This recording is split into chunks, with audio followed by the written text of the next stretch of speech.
Good morning everybody, welcome back to the channel. Well, welcome back to Leaf Central. Have a look at this. This is currently my driveway at the moment. It is just absolutely littered. I have done this 2 times over already. They're living in an absolute leafscape, hellscape at the moment. Today's video, well, it's going to be another DB9 video. What we're going to talk about is what I promised in a previous video, and that is the selling aspect of these things. Now, I'm going to do this because, well, I've seen so many badly written adverts for DB9s, and then I extended a bit further. I went and looked at a whole ton of other cars, and I saw the same problem everywhere. Vast majority of car adverts that I saw online for DB9s was shockingly bad. So I'm going to go through all the things that I saw wrong, and there's quite a lot.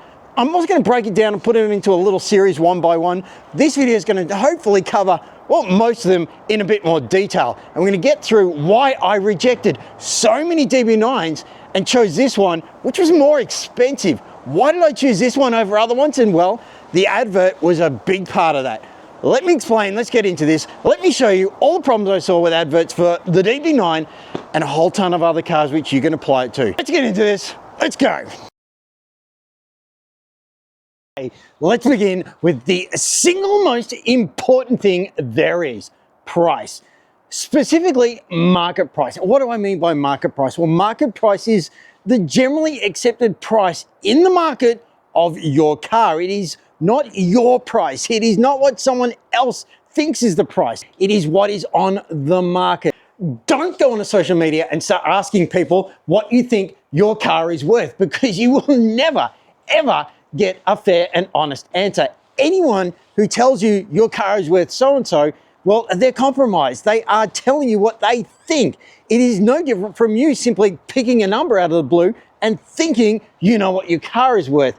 Look at the ads, look at what the competition is selling their cars for, and price your car within that amount. If you get it wrong, you're going to either never sell the car or lose a lot. Don't think that your car is worth $1 million just because you think it's worth $1 million. At the same time, don't think it's only worth 10 because somebody else told you to, or because you just don't think it's worth that much. Price it at where the market is. If the market says it's a 50,000 car, you should sell it for 50,000. Now, one thing you should never do, just don't do it, is use online valuation sites.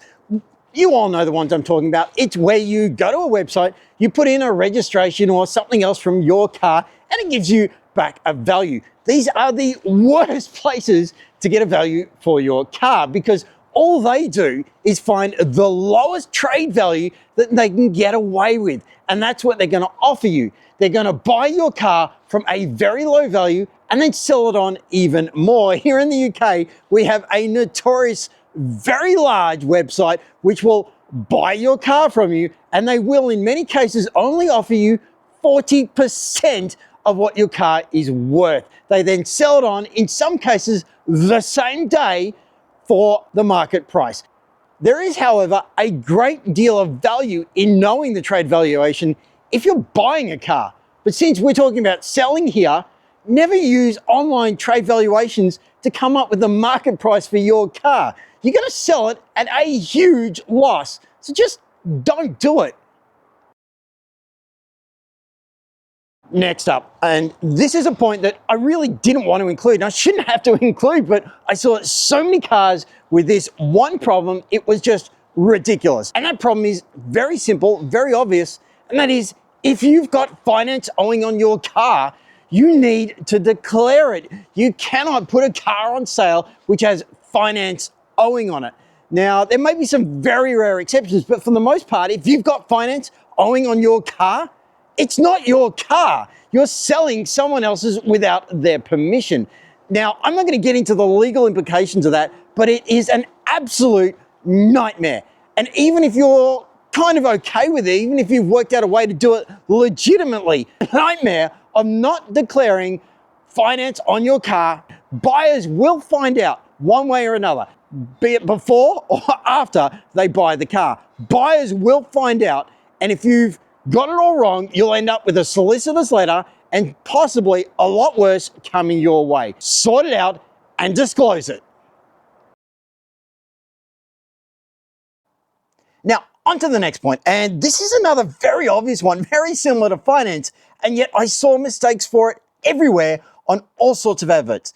If your car is officially tagged in any way with something negative, such as an insurance write-off, if it's got crash damage history, if it's got any sort of negative history that's officially noted, you need to price it accordingly. You cannot price a car that's got any sorts of issues as though it was a normal car. Just think about it in terms of competition. If your car has something negative on it, such as an insurance write-off, or it's been in an accident, or been stolen, or something else that's going to permanently be on its record, well, then you have to adjust your price for those factors. Don't think you can price it at the same as all the other cars. Now, you may think that your car has been repaired better than original, fantastic and amazing, but unfortunately, it's crash damage. And if it's crash damage, you don't know what else has been missed or not been done, and nobody is going to pay full market price for your car with its history. If your car has any negative history, you need to price it accordingly, and that means down. Now, the next point was one I saw again across the board. And it doesn't matter whether you've got a Mercedes or an Aston Martin, or whether you've got a Ferrari or a heavily modified Toyota Supra, it doesn't make a difference. If you've got modifications on your car, you need to accept a couple of things about it. Number one, modifications will devalue your car immensely. You cannot price a modified car at the same price as a regular car. I'm sorry, it's just the nature of the markets. I don't necessarily even agree with it. There are modifications you can do, even on a car like this, which are good, which will improve it, make it so much better, but that does not improve value. Modifications are a loss. You put modifications on a car, it devalues it. So either take them off when it comes time to sell it, declare them. The number of times I saw car adverts for DB9s with modifications that were either unknown to the owner or that they just ignored and pretended weren't modifications was crazy. You need to declare modifications because the buyer, well, they're just going to come back at you. And moreover, if they're suspicious, they're going to walk away, which is the other problem. A lot of buyers, particularly buyers of prestige and premium cars, they won't touch modifications with a stick. They don't want to see it, they don't want to hear it, and they sure as hell don't want them on the car. So if you're trying to sell an Aston Martin, DB9, or any car that's got modifications in it, either take them off or tell people or justify why they're there. If you don't, most likely people are just going to walk straight past your ad. Disclose it, put it in the ad, put all the information in it, because it's so important for a buyer to know. There were a dozen DB9s I looked at with modifications all over them, and only one of the adverts actually recognized it. Okay, the next point, and this is another really silly mistake that I saw just too many times. I saw it much more with traders than I did private sales, but I did see it a lot, just too much. Do not hide your number plate. That number plate is absolutely critical to getting information about the car. You need to make sure people have got it from moment one. It is essential information. All that's going to happen is people are straight away going to have no trust in you. They're going to ask, why is it hidden? What have they got to hide? What's the reason for it? Now, it's very common for traders to do this. It's a sales tactic. They want to pressure you into buying instantly. So what they do is they hide the plate. You'll often see them put their company logos on them. You will then call them to ask for the plate, and they'll have one of their best sales agents just pressure the hell out of you to come and see the car. They will be relentless and unforgiving. It's a sign of someone who's willing to take tactics as far as they can to make the sale. It's a sign of someone who's got something to hide. Do not hide your plate. Always show it. If the car is good enough, it's not going to matter. Let them do their checks. Just give them their plate. At the very least, make sure you list the plate in the description. Perhaps maybe it's a Ferrari or something where a front plate or a back plate is going to make it look awful. Just put the plate in the description. People need to know it. Now, let's get on to another one that I just cannot believe people were making this mistake. The number of adverts I saw with this problem was just crazy. And it's such a simple thing to fix. And I do not know how people can post up car adverts with cars that are dirty. Yes, tons of car adverts I saw had cars in them that were absolutely filthy. Now, this is not a car advert, so I'm not too fussed if this car doesn't look absolutely spectacular right now, because it doesn't, it needs paint correction. But still, if I was selling it, I would make sure it's absolutely mind-blowingly clean. In the pictures, it needs to look absolutely outrageously good. You're trying to sell it in a competitive market. There are others out there who want to sell their cars. If you want yours to sell for top value, it's really not rocket science. Clean your car. Now, on the subject of pictures, there's another problem that I saw everywhere with people selling cars like this. And again, I'm just staggered that people are making that mistake. And that mistake was really bad pictures. It's not hard in 2025 to take good pictures. Almost any smartphone can take dozens, hundreds of really good high quality pictures, especially if your car's being cleaned, as I mentioned before. There's no excuse for not taking ultra high definition, absolutely crystal clear, beautiful photos today. Any smartphone can do it, and they can do it ridiculously easy. If you don't take good photos, your car advert is going to suffer and you're going to lose a lot of money. Now, when you are taking these photos, just take photos of the car. Focus on the car. Nobody cares what you look like in front of your car, and nobody cares what the background is. Nobody cares if it's an artistically done photo. What people care about is that they're getting the information about the car that they need. They want a picture of every component. You should be taking 100 pictures of your car. We should be able to see each wheel from multiple angles. We should be able to see the engine from multiple angles. We should be able to see in the boot. We should be able to see the footwells, the rear seats, the driver's seat, the entire dash. Everything should be available to us. And if you've got a whole lot of digital stuff, you should be taking pictures of various screens and settings, because buyers need to see that sort of information. They don't need to see what your car looks like at the local manor house, and they sure as hell don't need to see what it looks like with you draped all over it. Put yourself in the buyer's shoes. If you're selling a car like this, what is it you want to see? Take pictures that a buyer wants to see. Also, when you're taking any pictures at all for preparation, make sure you're covering everything. The last thing you want to do is put up a car advert that's missing pictures. I saw so many pictures of DB9s which didn't have a picture of the engine. The engine is the heart of this car. It is the reason why so many people buy this car. To not have pictures of the engine in this car is just crazy. Don't miss out. The worst thing you can do is have an advert which is incomplete and doesn't have enough information. Make sure all the pictures are there, including the pictures of support stuff. If you have parts off the car, take pictures of the parts. Pictures of receipts, pictures of service books. Take pictures of all of them. Yes, you may have to do a little bit of photoshopping to take out some personal information, but that's what you have to do. Take pictures of everything.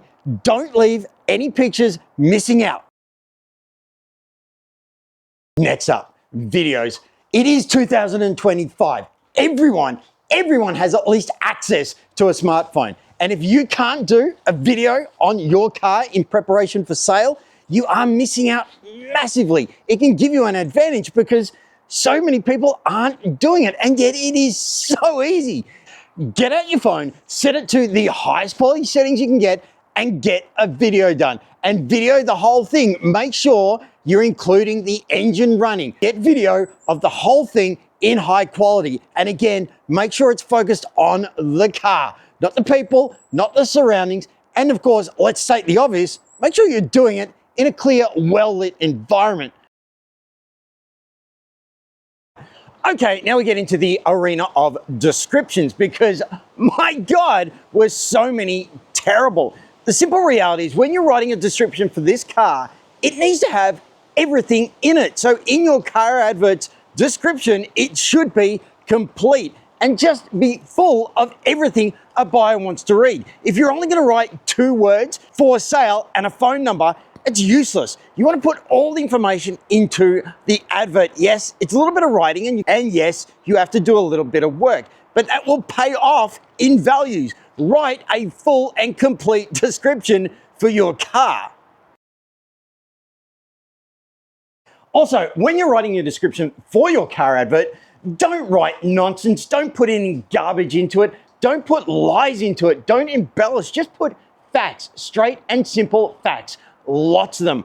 Buyers need to be able to see everything about the car, and they want straightforward, simple, easy to read facts. Nobody wants to read information that's nonsense. Nobody's going to believe that your car is 20 years owned by some elderly lady and has never been thrashed. Nobody's going to believe that nonsense, so don't write it.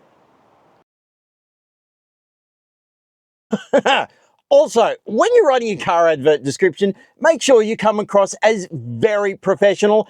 Do not write it in such a way that you come across as an a-hole, because if you do, people are going to be put off and not want to contact you or be interested in your car. You need to come across as open and professional. We all know that there are going to be people who are going to try and exploit you and take advantage of you. So yes, your advert can have things in there that do explicitly say you do not want to be contacted for solicitation and other purposes, but write it professionally. Don't write lines like no riffraff, no idiots, no morons, no time wasters. Write it all professionally and people will take you seriously. When you do that, you get more interest in your car ad.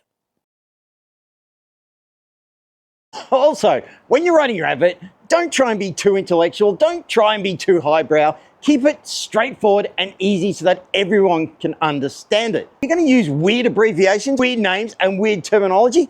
Nobody's going to understand what you're talking about. The whole point of the description is people get the information they need. Don't write it in such a way that people are having to use translators to figure it out. In your description, don't be derogatory to your competition either. That's another common problem I see all too often. Yes, you may have a better car. That doesn't mean that you should say in your advert that all the other cars are Don't do that. Make sure you're being complimentary to others, but you are elevating your car above. Again, it comes back to what I said before. Be professional. Also, don't embellish stuff that just isn't really true or valid. If you're going to say in your advert that you have spent huge amounts on the car, then you better be able to back it up. You better be able to justify it, prove it if you need to. There is no point saying, I have just spent 50 grand on this car if you can't back it up. And especially if that 50 grand was only because, well, you're doing it all the wrong way and the normal cost might have only been 500. There's no point embellishing, blowing things up. Don't put big numbers in just because you think it makes your car look better. Don't write 50 grand. Just put in the straightforward facts. Otherwise, you just look like you're hiding stuff. Just put down the truth. Don't embellish, no big numbers, nothing that can't be validated or verified. Just put the information in as needed and put all of it in professionally and cleanly. Now, also in your description, make sure you're accurate about representation of the car. Yes, this means you may need to know something about your car. But for example, don't say it's got some optional extra steering wheel when it doesn't. You may not even know, but don't start saying it's got this or got that or had this or had that when you just don't know. And if it's not some special version, don't start claiming that it is. Just put down, factually speaking, what the car is and what it's got. If it's a good car, it will stand up in the market on its own, and all you have to do is just put the facts down. Know your car, know what it is, and don't misrepresent it. For example, I saw too many of these cars claiming to be manual when they're not, and that's just an outright lie. Yes, it's got a manual option, but it's not actually a manual. Don't call an automatic a manual. And that's just a ton of examples I saw of people trying to claim their cars had options or extras or was something they're not. Just put down the facts about what your car is or you're just going to end up with people walking away and wasting your time, not to mention losing money because nobody's going to trust you in what you say. Make sure your description is accurate. In your description, don't forget you've got to include everything a buyer needs to know. For example, here in the UK, people want to know what's the road tax. People want to know what's the insurance category. People want to know what is the Euro status. Now, all of this pertains to the UK, but if you're in another country, the same sort of things can apply.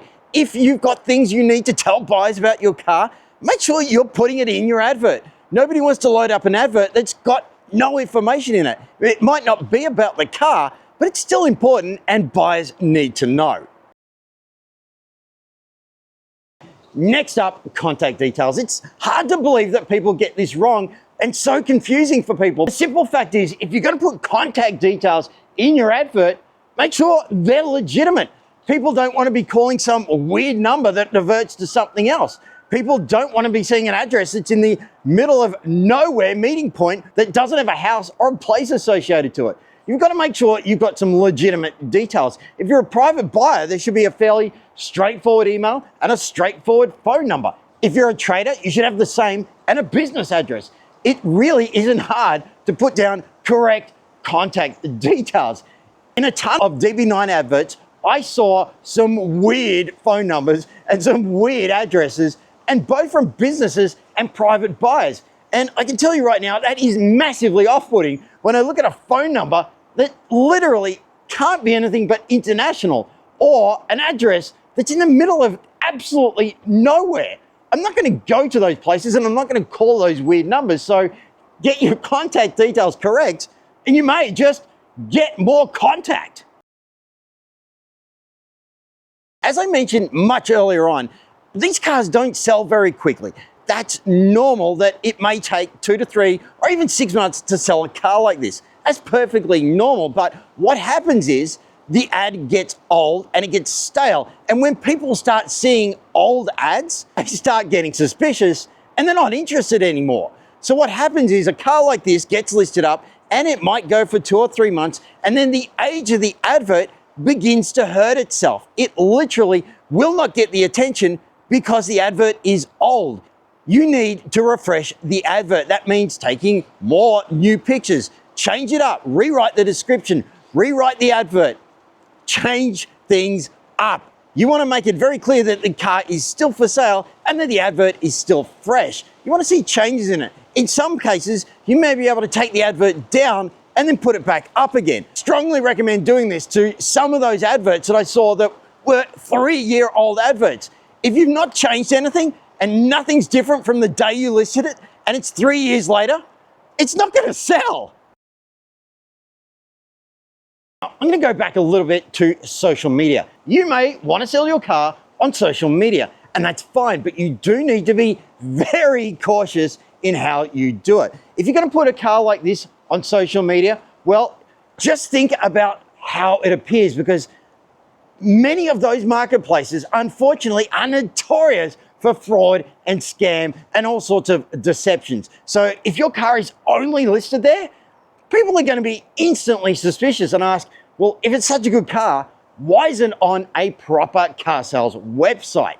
Now, that doesn't necessarily mean you shouldn't do it, but again, you've got to be very, very clear with your description. It needs to be absolute clear and complete. People need to feel like they're reading that marketplace advert as though it was a legitimate good advert. Complete, full, every picture, every description. They need to know everything the same as they would off any professional car sales website. Simply loading up a few pictures and expecting people to call you and say, I'm ready to buy your car, isn't going to happen. And then there's another problem. If you're going to sell something on Marketplace, you better make sure everything associated to your profile has clean hands, because I saw a number of cars for sale on a certain marketplace and they looked like great cars. Unfortunately, when I dug into them, the owners had a interesting history, shall we say, and there was no way in hell I was going to be contacting, let alone buying, from some of these very nefarious profiles. So if you're going to list on Facebook Marketplace, make sure your profile is squeaky clean. If you're looking to sell your car off marketplace, it better be damn good, because for the most part, people are suspicious the instant they're going there.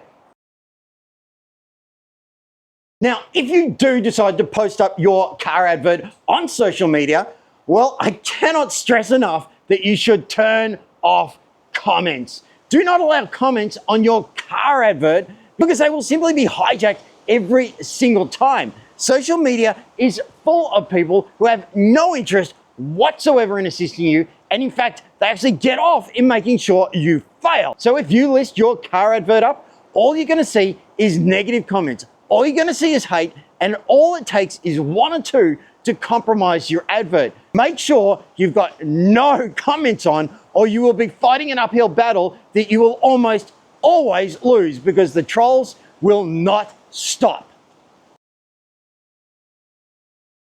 Now, no matter what kind of car you've got, when you list your car advert up, you are inevitably going to face the questions of service history.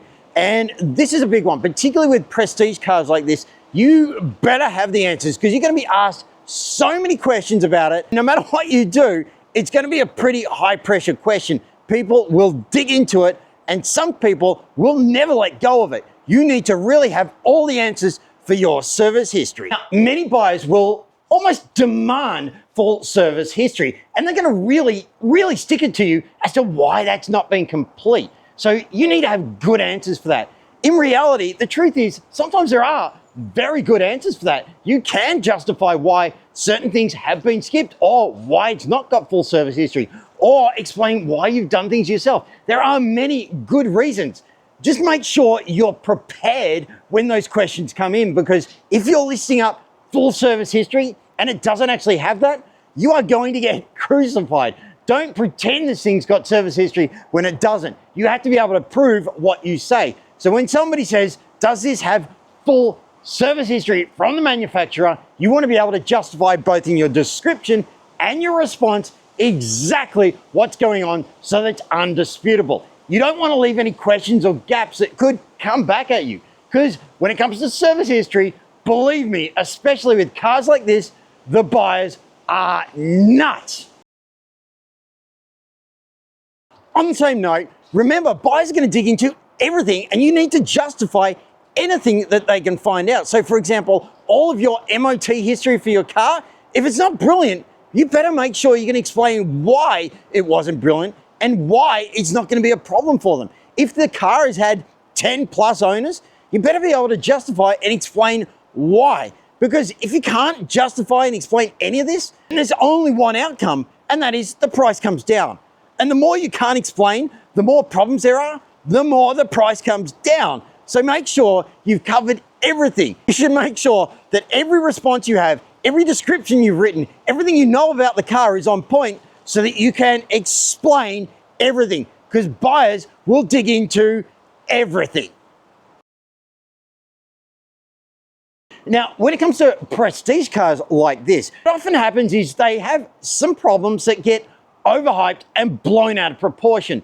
And in the Aston Martin, well, there's two problems. And I'm going to make videos on them later on, because they're a little almost hilarious how much they've been blown up. The first is the reported ticking problem, and the second is the cat ingestion problem. Now, these are good examples of knowing your car, because you're going to get asked about problems that might be specific to your car, whether it be this or something else. Some buyer will say to you, what have you done about this? Or what have you done about that? You need to know those issues. You need to have dug into them, so that when you get asked about them, you have a response.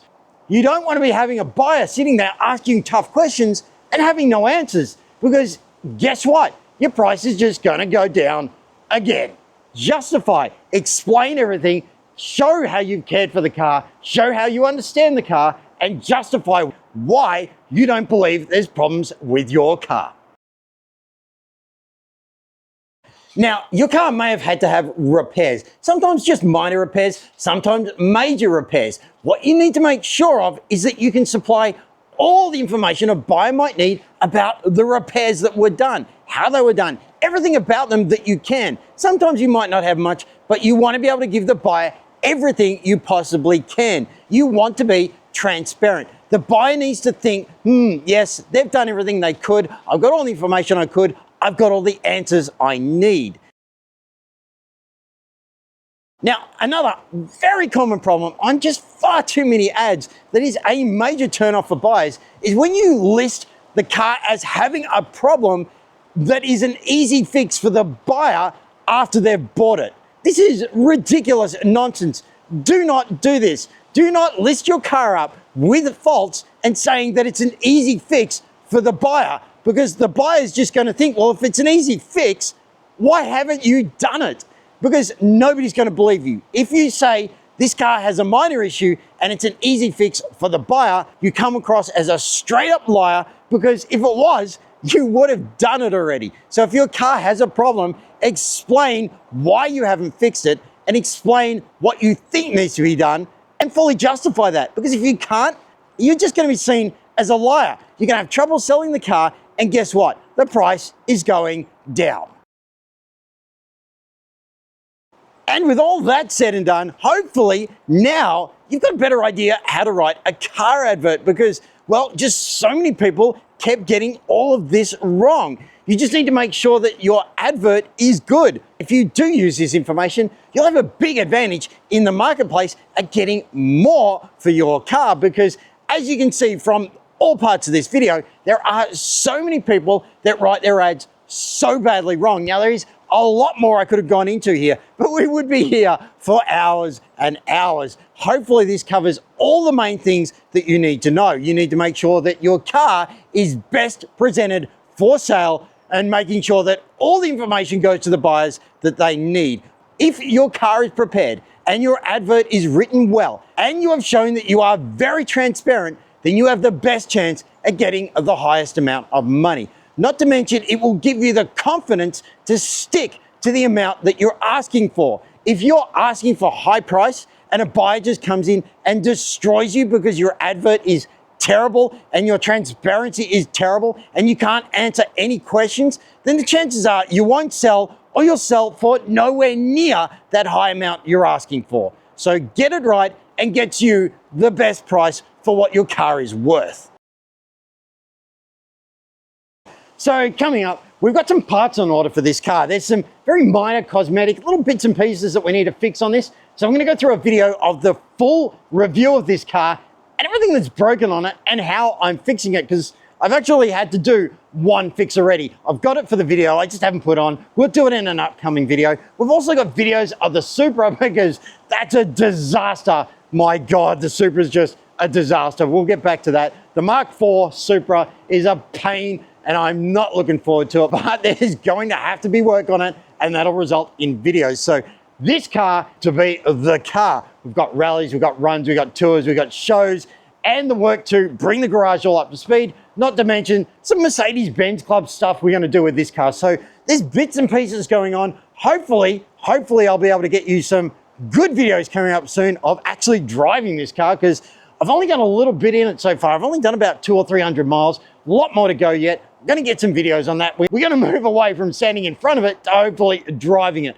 For now, I'm going to get these little bits and pieces in to fix it. It works, it drives, it's fantastic, but I'm going to go through what those little repairs are. And of course, we'll go through the Supra, and hopefully that'll give you a picture of what's coming up. For now, if you have enjoyed any part of this video, don't forget to like, comment, subscribe, and I will see you in the next video.